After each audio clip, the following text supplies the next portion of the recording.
بسم الله الرحمن الرحيم تبارك الذي بيده الملك وهو على كل شيء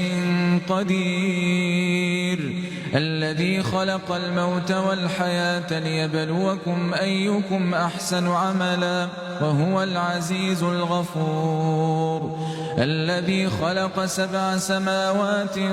طباقا ما ترى في خلق الرحمن من تفاوت فارجع البصر هل ترى من فطور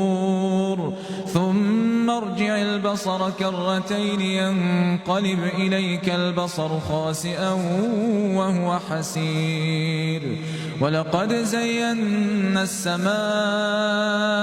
الدنيا بمصابيح وجعلناها رجوما للشياطين وأعتدنا لهم عذاب السعير وللذين كفروا بربهم عذاب جهنم وبئس المصير إذا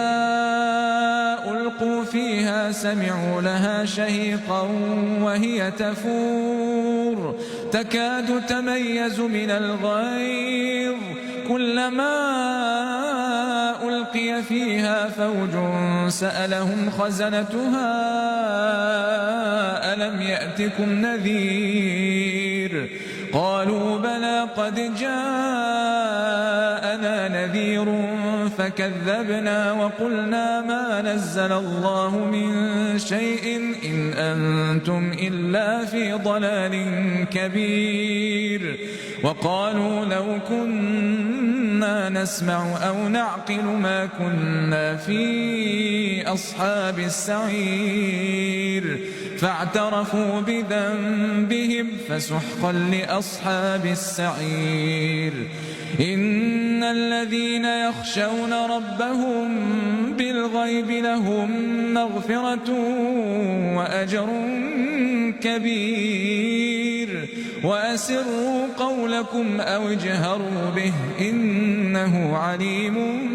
بذات الصدور ألا يعلم من خلق وهو اللطيف الخبير هو الذي جعل لكم الأرض ذلولا فامشوا في مناكبها وكلوا من رزقه وإليه النشور أأمنتم من في السماء أن يخسف بكم الأرض فإذا هي تمور أم أمنتم من في السماء أن يرسل عليكم حاصبا فستعلمون كيف نذير ولقد كذب الذين من قبلهم فكيف كان نكير أولم يروا إلى الطير فوقهم صافات ويقبضن ما يمسكهن إلا الرحمن إنه بكل شيء بصير أمن هذا الذي هو جند لكم ينصركم من دون الرحمن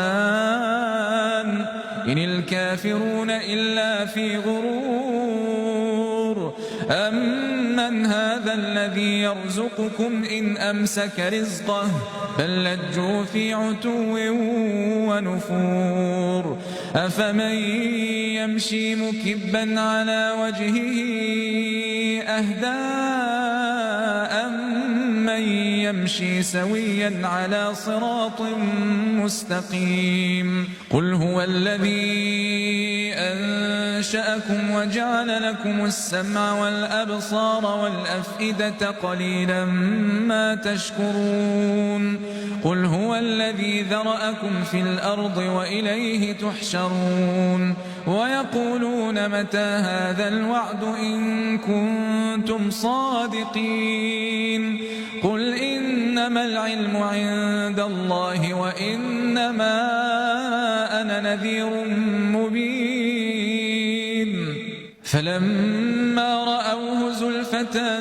سيئت سيئت وجوه الذين كفروا وقيل هذا الذي كنتم